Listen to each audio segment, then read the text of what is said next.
Well, hello everybody, welcome in. My name is Barrett. This is Tempo League. We're gonna learn about the paradiddle today. There's a lot of great stuff on YouTube. You've probably checked out a bunch of it. Today, I just wanna take a look at the paradiddle through the fill in the Dire Straits song, Sultans of Swing. So go to 4 minutes and 20 seconds in, take a listen to that, and then come on back here. There's a nice paradiddle between the bell and the snare, and that's what we're gonna learn. Now, off the top, I know that there are a ton of different variations with the paradiddle. Today we're focusing on just right, left, right, right, left, right, left, left, and we're going to accent that right and that left, and that's what we're doing. I encourage you to take this and go further, but for one video, we're just going to focus in. So here's how it's going to sound, nice and slow.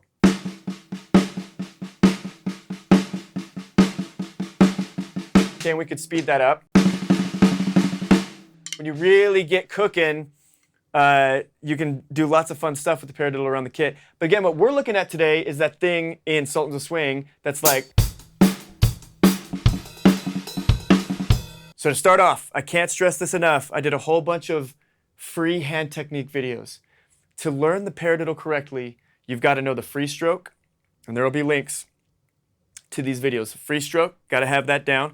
You got to be able to stop the stick, and then you got to be able to play taps. And then, you know, we never really talked specifically about the upstroke, but that's part of the paradiddle too. But just, you know, after you play the tap, you pull the stick back up to set up for another accent. Anyway, watch the free stroke, stopping the stick, and accents and taps. And those are going to be really the prereqs to be able to play the paradiddle, all right?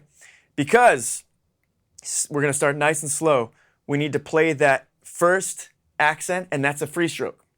As it starts to bounce back up, we stop that stick and we play a tap with the left, okay?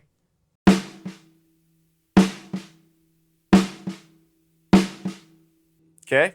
And then we play 2 taps with the right.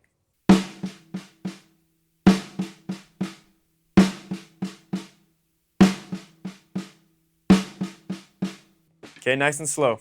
Same thing with the left. Now, when you get going faster and faster, you're also going to want to check out the video about using your fingers and kind of a drop catch motion. Using your fingers and drop catch videos. Those are both going to be essential too, because as you get going faster, there's not enough time to do 2 wrist strokes for those low right, right, and left, lefts, those diddles, right? So slow, it's all well and good.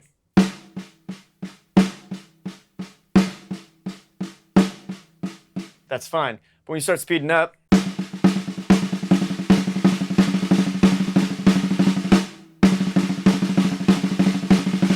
I remember my buddy who took drum lessons years before I did, he played a paradiddle and told me the sticking. And I tried to play it, and I had no idea how to get those diddles to be that fast. And so it ended up just a super loud, ugly mess. Like, it's just like, ugh. Disgusting, right? That's not what's happening. You're throwing the stick down, you're letting it flow, but you are the one who's in control of where those things are landing, and you're guiding the diddles with your fingers. It takes time to build up. You're not going to get there overnight, but I promise you, if you watch those videos that I've pointed you to, I won't repeat them again. Just watch those ones, and you do the practices. Go over to tempoleague.com. We go deeper in the Better Hands course. Like, that stuff's going to get you set up to actually play the paradiddle, not just to close your eyes and throw the sticks down and hope. Tommy Igoe talked about that. It's not just throwing the sticks down and hoping that they land where they're supposed to. No way. You are guiding them. And again, I'll just say one more time, when you're going fast, that finger control with the diddles is so important. Da, kind of a drop, catch. So that's exaggerated. When you're going fast, it's not going to be that exaggerated of emotion, but slow, or when you're going fast, there's kind of these micro movements with your fingers that are making that happen. So Sultans of Swing is about 150, so I'll play at full speed, the fill that we'll be doing, and then we'll go ahead and break it down and slow it down. So.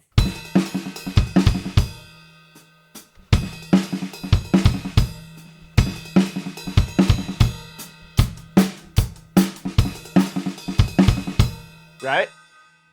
Notice that I'm not flailing all over, like gripping the stick really hard and trying to muscle everything out. It's not. It's like really, I always get this frantic look on my face when I do that because that's how it feels inside if you're trying to just muscle everything out.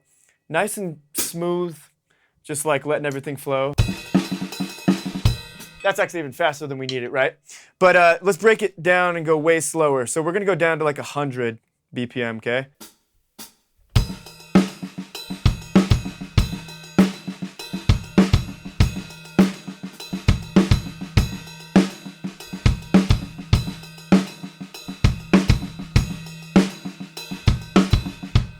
Let's go even slower than that, all right? So let's go to 80.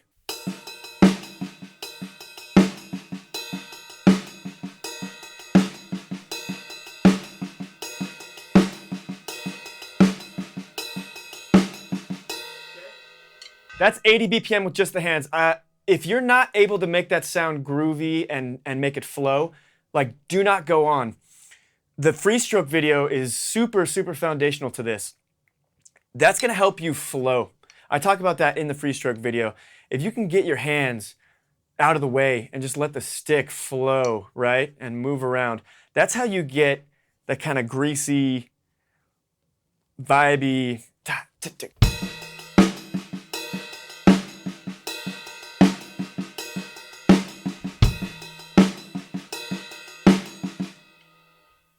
dynamics couldn't be more important. The first stroke is loud, it's an accent, and then the other ones are just taps, okay? You gotta keep everything in its proper dynamic place or it's just a wall of noise. So,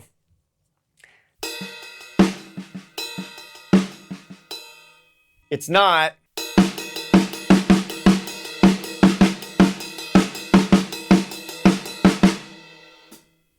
that. The more dynamic range you can have between your accent and the taps, the better.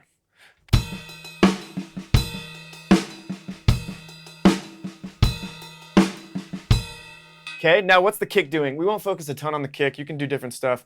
To simplify, you could just put one kick on the right.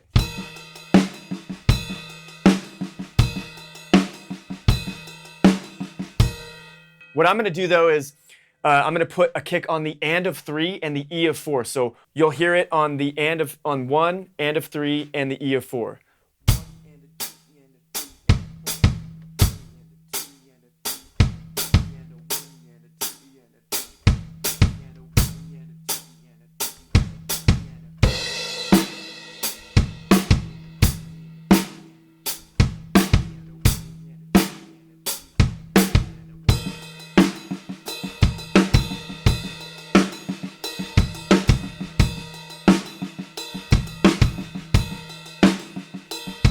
All right, so that's 80 BPM. If you need to go slower, no worries. Slower, 60 would be like this.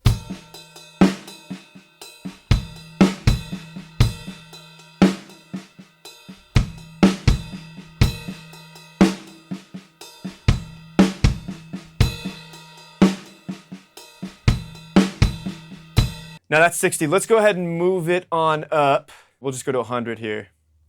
Just the hands.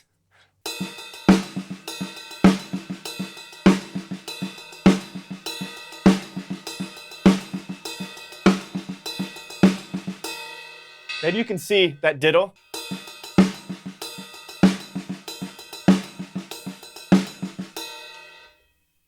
Fingers, drop catch, watch those videos. Watch them all in order though. Do not neglect the free stroke. Sorry to point at you like that. Bad habit. All right, here's 120. Just keep going up the tempo ladder.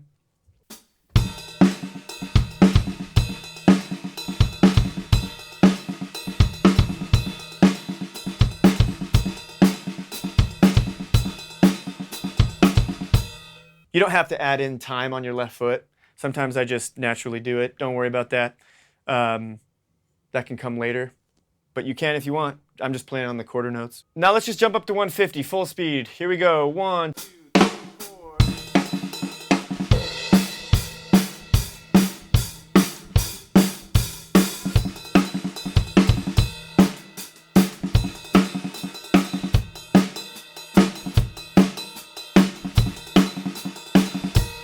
Everything's flowing nice and easy.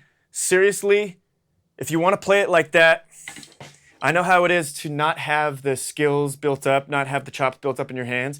and see a video like this and want immediately to be able to play it at that speed.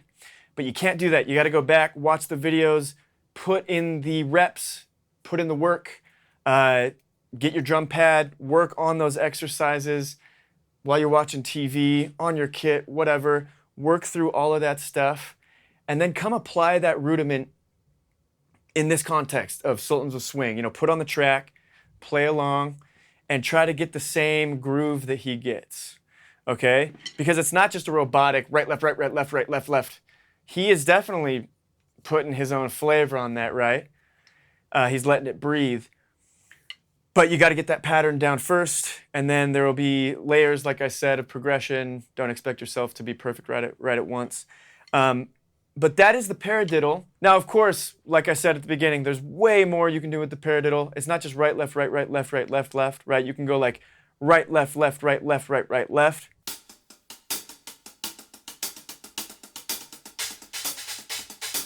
There's lots of ways to use the paradiddle. You can have fun around the kit, but do not try to launch into all this stuff without learning the basics. Go back, learn those basics. You're gonna be super glad you did. You'll open up doors that were previously closed. You'll have so much fun. Like I said before, head over to tempoleague.com, check out the Better Hands course. Thank you so much for checking out this video. I hope you have a great week, and we will see you on the next one. Bye.